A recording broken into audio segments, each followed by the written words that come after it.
It's Sunday morning in the Buffalo River Valley.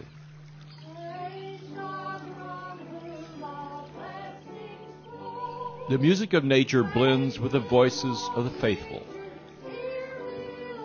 At the Boxley Baptist Church, local residents worship. Their old church building nearby is now their community hall, almost all that's left of Boxley.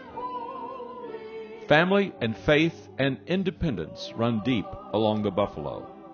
And we were never used to rules on the farm. And then a lot of people just didn't want their land taken at all. Decades ago, the federal government planned America's first national river here. People either welcomed the idea or fought it. There was a lot of hard feelings, a lot of them. The government. I don't need to say anything else. Because it was very, very controversial. We were satisfied with what we had here, and we had a good living here, and we wanted it left just like it was. But 40 years ago, Congress approved the plan.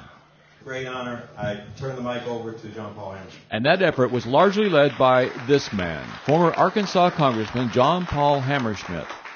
Last month, they honored him.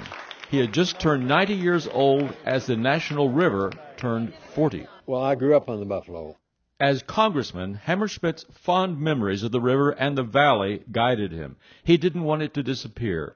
He clearly remembers the animosity as local people debated plans for the government takeover. And they were all our friends, and it was very difficult to pass that bill because they were totally against it. People would say, John Paul, why are you allowing them to take my land?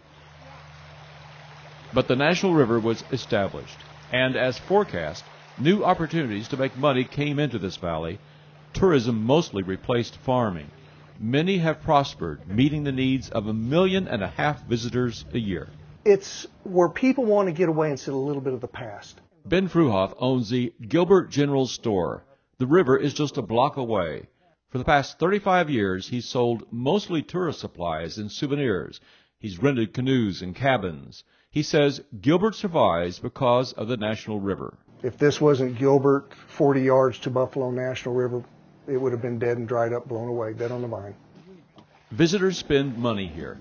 New businesses include a cafe, a new post office, an RV park that just opened this spring, and homes remodeled and converted to bed and breakfasts.